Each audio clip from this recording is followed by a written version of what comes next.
the L's, Sandbox Symphony. A symphony of art activations for healing and inspiration.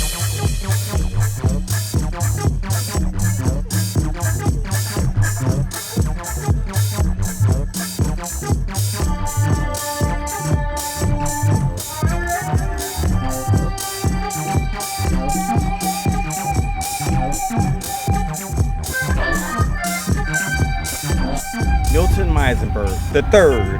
I'm displaying my father's art. Milton Mizenburg Jr.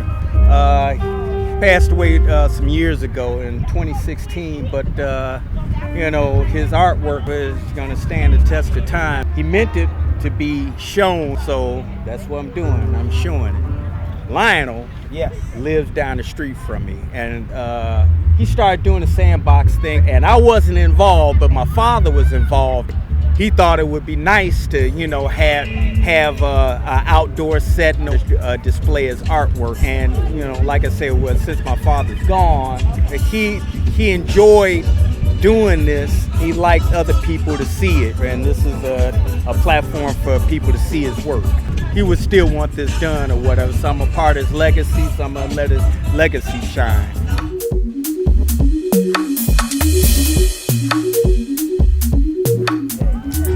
My name is Carlos Relleno. I created a few clay pieces that you may see around here, the neon clay pieces.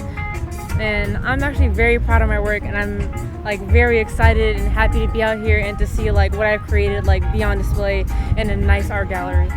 This is one of my favorite pieces because just the way it looks, it seems the neon pieces contrast with the natural tree stumps. So I believe that such a obscure sort of look makes it natural. It's so out of place that it becomes natural, and I believe that it blends in well with this.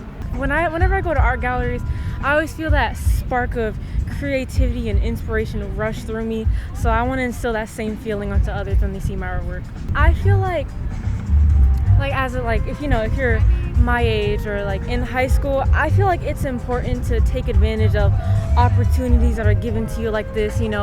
Go out to events, create some things, enjoy new experiences, and just have a good time. Because I feel that's very important for your future.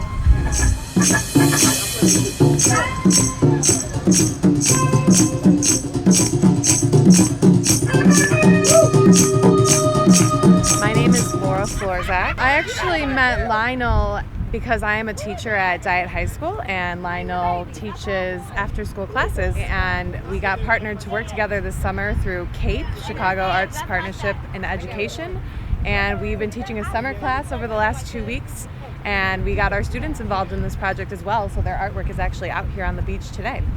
This sort of event is very exciting because people are coming to the beach for the weather, not expecting to see artwork on the beach, and I'm always trying to think of ways to get people who may not consider themselves art appreciators to realize that they can appreciate art. It belongs everywhere.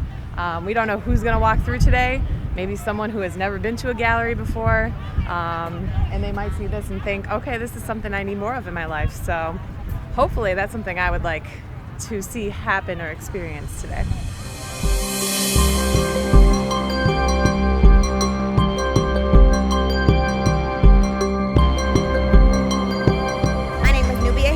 Kids Jam, and as a part of Sandbox Symphony, I was doing children and family yoga for the community.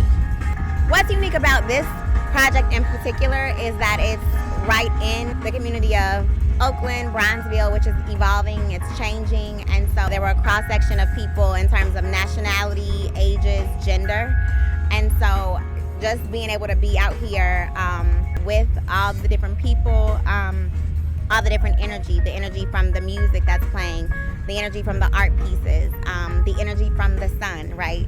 We're out here playing literally playing in the sand, in the sun, and everything just works together so beautifully. And that's what I hope was demonstrated with the yoga, and everybody just, being playful, tapping into their inner child, because truly the community as a whole is the yoga. It's not about poses or anything in particular, but it's just us coming together as in a symphony to be our true selves, be our light, so that everyone can be inspired to be the light.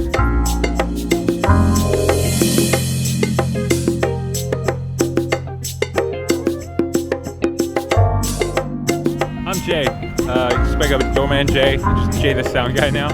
I'm running the sound today, just helping set up with the stage. Elle asked me to do this past couple years, and I'm back for the third. So this is my third Sandbox Symphony. The fact that it's on the beach and it's so low key, you know, I mean, like you can just kind of relax. You can talk to whomever, you know, you can get down, like the tunes get going, and once the music gets going, it's all improvised. It's like you just ride this vibe until the sun goes down.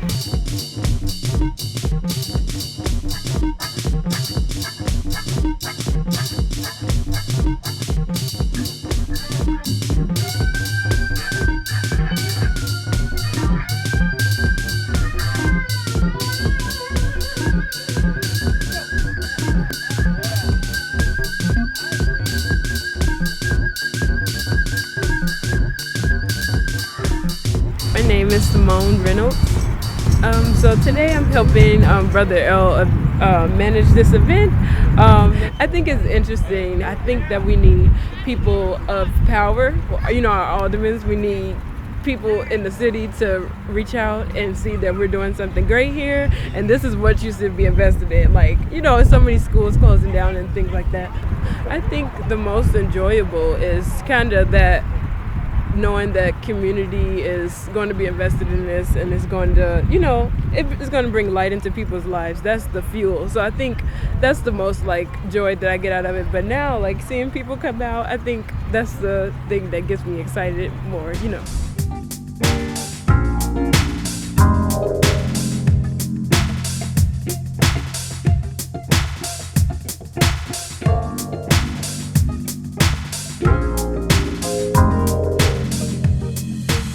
I'd like to introduce some of the partners who helped me produce this event.